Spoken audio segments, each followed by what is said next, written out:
Hi guys, and welcome to discussion one for week one. This is our first discussion.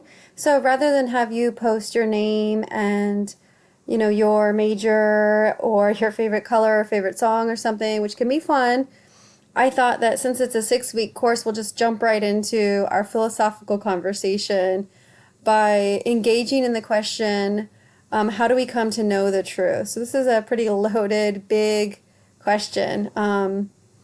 But it's fun. And so the discussion is asking you to go to the website here. There's a link, and there's two videos that talk about different types of reasoning. There's inductive reasoning and there's deductive reasoning. So if you go ahead and click on the link, it'll take you there.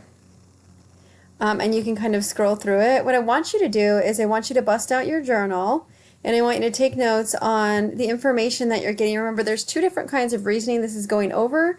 And so in your journal, if you wanted to just write a line down the center of your journal and write inductive on one side and deductive on the other, you could do that. If you wanted to make a Venn diagram, that's a diagram that has the two circles and then they connect and they have that section in the middle that shows their similarities.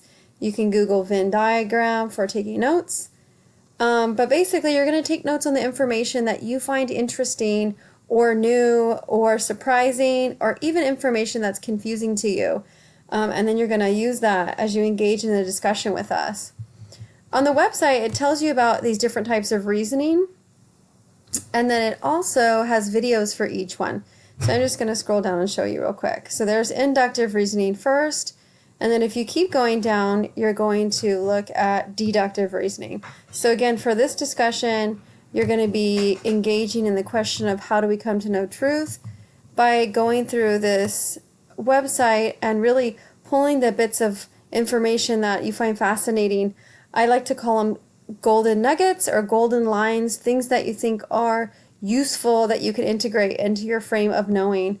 And then again, if there's questions that you have, that's also a great way to take notes, is write down questions that you have that might help you with the discussion. You can post those too. So after you've skimmed over the website and taken notes in your journal, you're going to post something interesting to share with us, a line or a chunk of information from the website or videos that you found thought-provoking.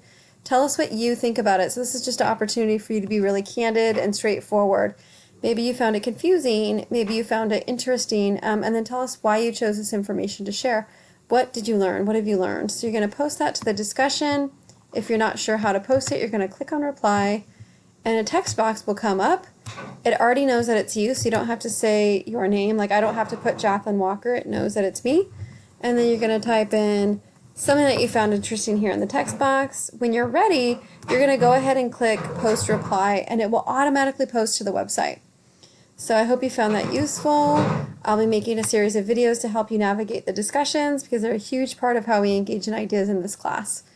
Good luck. If you have any questions, remember that on the discussion page, also on the home page, is the question discussion thread. So that goes here. Questions go here. If you're not sure where that is, you missed the discussion link here. It's also on the home page. If you just kind of scroll just a little bit, here, questions go here. Again, there's different ways to find information that you need, and you can go ahead and post your question or confusion here. Please hop on there and see if anyone needs help, because you might know something and you can offer help for someone else. All right, that's discussion one. I hope you have a fun time getting more information about different types of reasoning. Those of you who are into philosophy will find this conversation particularly stimulating. I enjoy and look forward to seeing what you have to say. Thank you.